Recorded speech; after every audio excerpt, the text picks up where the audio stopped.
Hi everybody, today I'm going to share with you two recipes for Kitcheri. Kitcheri is an Ayurvedic soup that is considered to be supportive and healing for all body types in the Ayurvedic system, in part because it's so easily digested. I was first introduced to Kitcheri when I spent some time in Thailand, and it's a soup that I go back to very regularly whenever I want to reset or clean my diet. Two notes about ingredients. First, many traditional recipes for Kitcheri include the use of basmati rice. Today, however, I'll be using brown rice. Also, the curry leaves and asafoetida that are used in one or both of the recipes here are most likely to be found at your local Indian market. Let's get started. Over low to medium heat, add 2 tablespoons of ghee or coconut oil to a soup pot.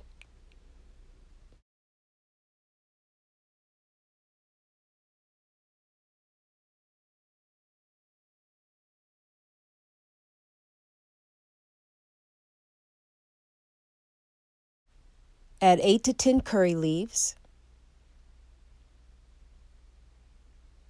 and 2 tablespoons of chopped or minced ginger.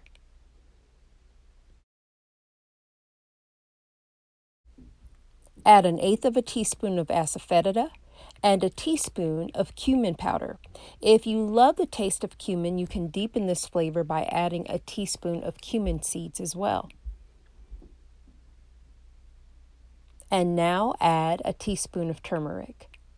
Next, we'll add a cup of soaked mung beans, but first I want to just show you what the mung beans look like dried before they're soaked.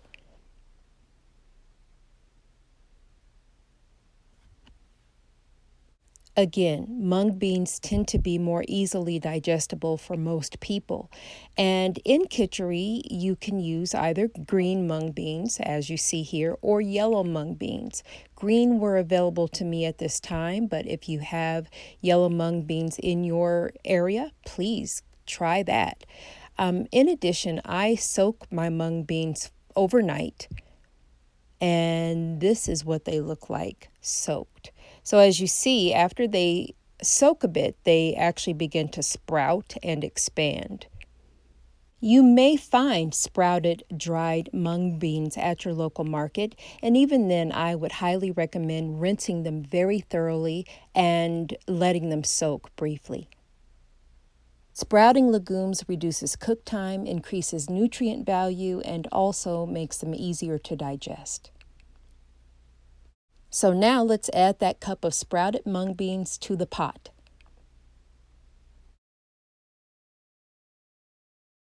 Add a cup of brown rice. Mine has been soaked and partially cooked.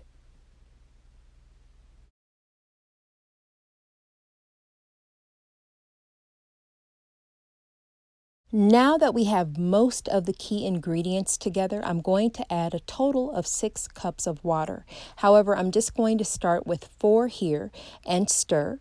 And I'll add a few more ingredients, and I also want to check in to see how the flavor, all the flavors of the spices have come together.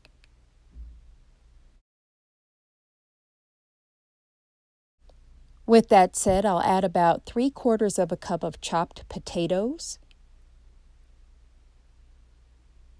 about half a cup of chopped carrots, and about another tablespoon of the ginger.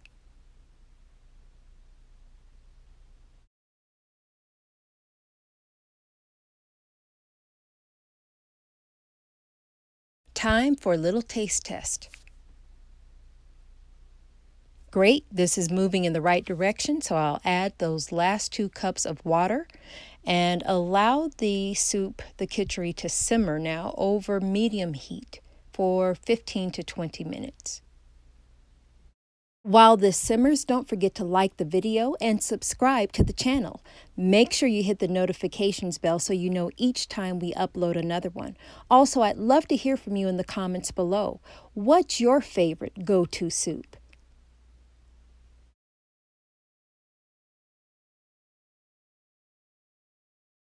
Okay, the Kitcheri is done. I will clean up the pot a bit here but this soup is ready to be served. So here is our first version of Kitcheri, a nice, warm, comforting, supportive soup. Next, we'll make Kitcheri with green pea and radish relish. I'm using frozen peas today, so I will put a cup of frozen peas in a bowl and set aside. Then I'll chop my ginger to prepare. So in this version, we'll be using a lot of the same ingredients.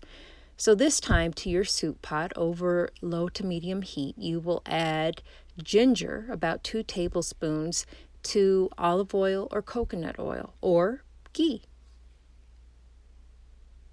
And then we'll use our same general mix of the cumin powder, turmeric,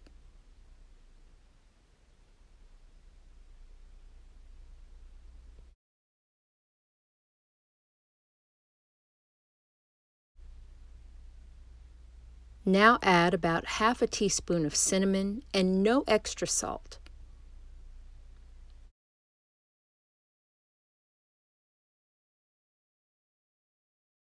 I added a pinch of asafoetida as well. And now we'll add our mung beans, this time about half a cup of sprouted mung beans.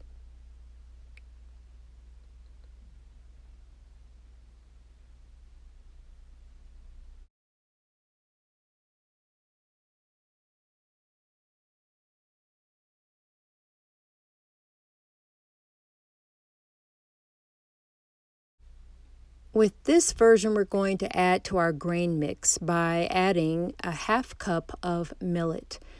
This millet has been soaked. Millet is a drier grain. It doesn't really expand as much, but it really adds nice flavor and texture to this version of Kitcheri. And now I'm going to add 3 cups of broth, vegetable broth, to the Kitcheri.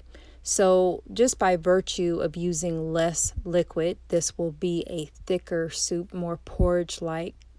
Really even reminds me kind of a risotto, but it'll be a thicker consistency, different from our first version. So stir and let that simmer. If you can imagine, this smell is absolutely divine with the cinnamon and other spices. Then add about a cup of soaked, partially cooked brown rice. Then let's go for the simmer.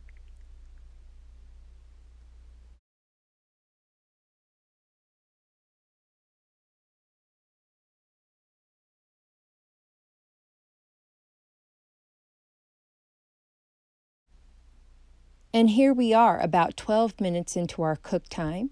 So now we're going to finish up our green pea relish.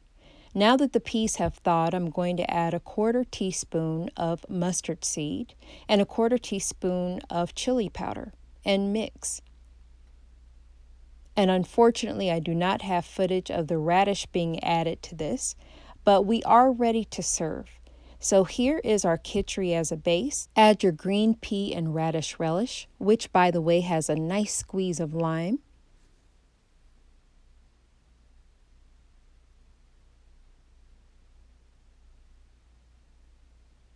And we'll top it all off with some delicious vegan dill sour cream. So there it is, our second version of Kitcheri. Thank you for watching. Don't forget to like, subscribe, and comment, and I'll see you in the next one.